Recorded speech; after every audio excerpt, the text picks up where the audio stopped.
Okay, part two. Like I said, people are lost now more than ever. And I think for a while, the human desire and the human need to believe in something, to have that feeling of something bigger than yourself guiding you and protecting you as a human being, as a vulnerable human being. I mean, think of the fucking cavemen, right? And the Greeks, the early Greeks, my people. Oh no, look what I'm doing. Oh, I'm autistic, by the way. I must just, that just must be what we do. We autistics love doing this. We can't help ourselves. Anywho, back to the point. So basically, we as humans, we need that. We need that feeling, that desire, that hope that there's something out there. I ask you, over the last, 20 years or so, probably when social media really started to take off, you know what I noticed?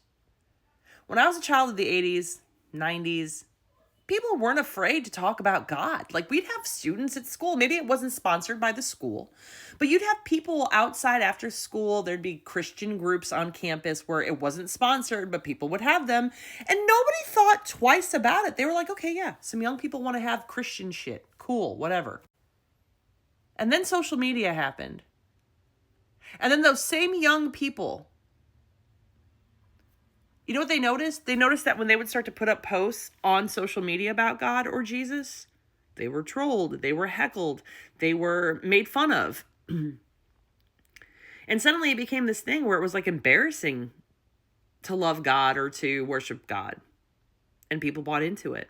And the more that people bought into it for the sake of not being made fun of or fitting in or whatever, the more lost humans became.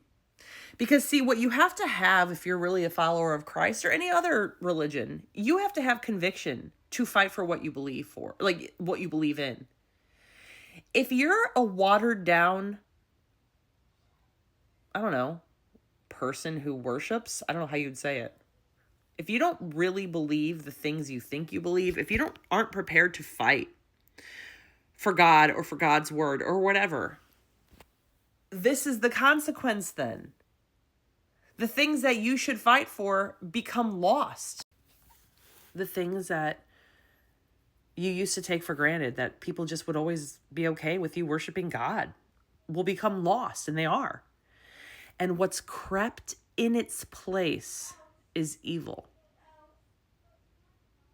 Yeah, I mean the trans movement. Yeah, I mean the gay movement. I mean drag queens in libraries. Do you understand that it's not the gay people that are the problem? Just because you're gay doesn't make you bad.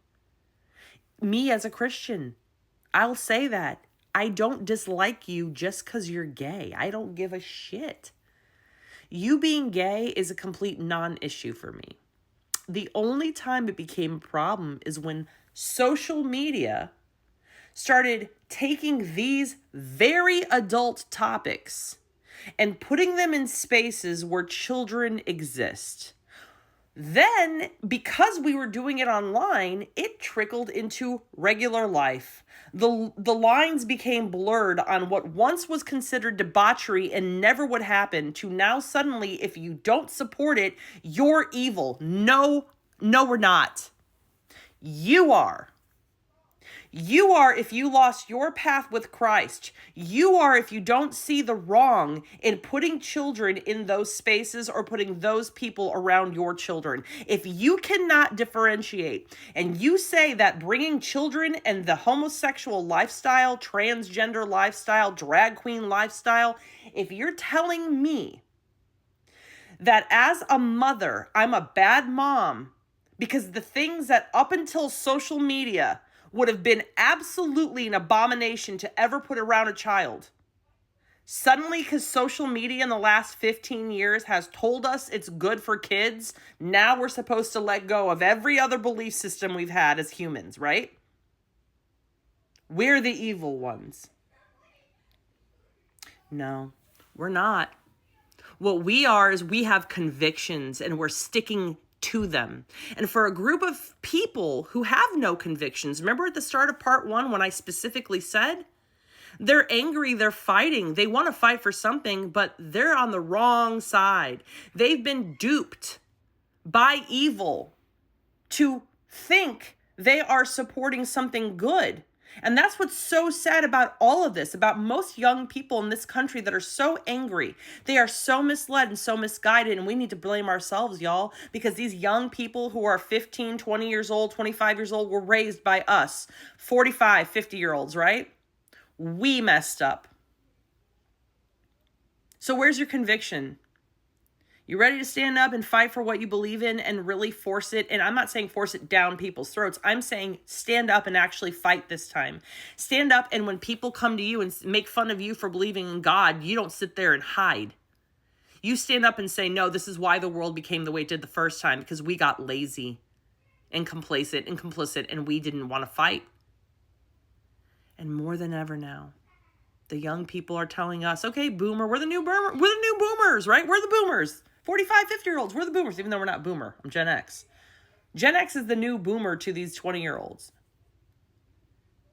And like most boomers, once we all grew up, y'all, and became adults ourselves, do we look at the 20-year-olds and go, yeah, they got it figured out?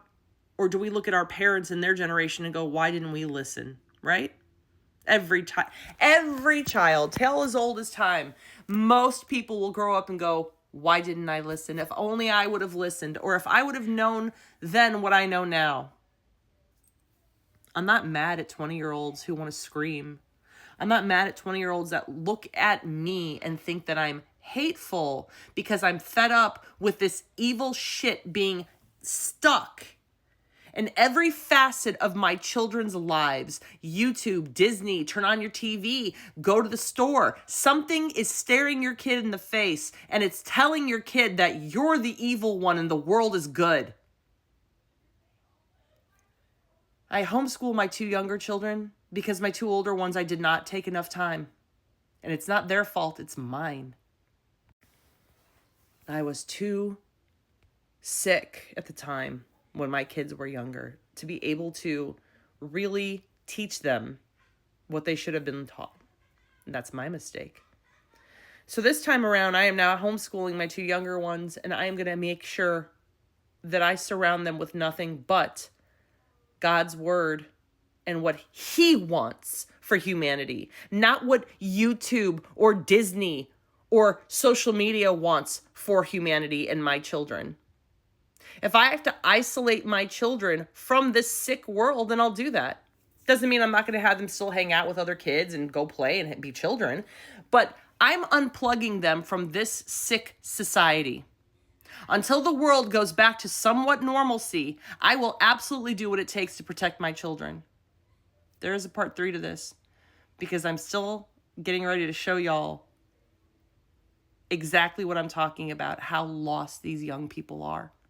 Watch this next clip that I'm going to put. Watch the rage. Here, I'll explain.